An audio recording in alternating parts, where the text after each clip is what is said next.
Hey yo, what's up mga katropa, and welcome to Jumps TV. And in this vlog ay magna-night food trip dine-in tayo featuring itong napakaganda at world class na MV Grandia, isa sa mga sikat na restaurant dito po sa San Jose, Occidental, Mindoro.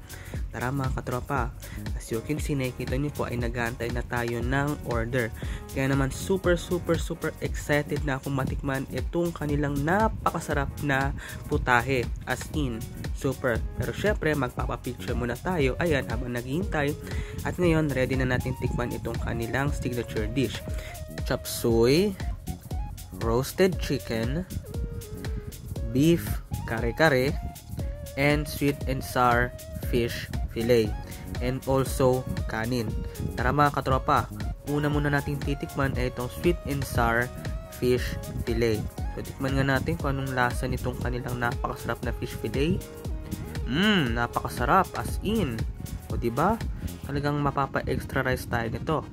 Next ay ito namang kanilang napakasarap na chop suey. Chicken chop suey ang kanilang dish na ito. So, tara mga katropa, tikman natin. Sige. Wow, napakasarap din ng kanilang chop suey. O diba? Ngayon naman ay titikman natin itong kanilang signature beef kare-kare. Siyempre, meron ding gulay. So, tikman natin ang kanilang napakasarap na kare-kare. Ayan. So, siyempre, pechay. Napakasarap nito. As in, super. And then, itong kanilang beef. Wow, napakasarap niya. Next, ay ito naman kanilang roasted chicken. So, titikman natin. Ayan. So, kuha tayo. Plus, itong Mang Tomas. Yung sauce.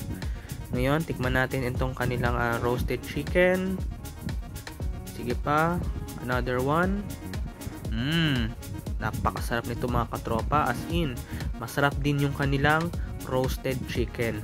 So, sige. Isang pasada pa. Oh, I should say, napakasarap ng kanilang roasted chicken. Overall mga katropa, ang score na ibibigay natin sa ating food trip ay 10 out of 10. As in, super, dahil napakasarap talaga ng mga pagkaing natikman natin dito sa MV Grandia. Pero syempre mga katropa, after nito ay let's feel na habang naglalayag tayo sa totoong barko. Syempre nga naman, barko itong ating kinainan.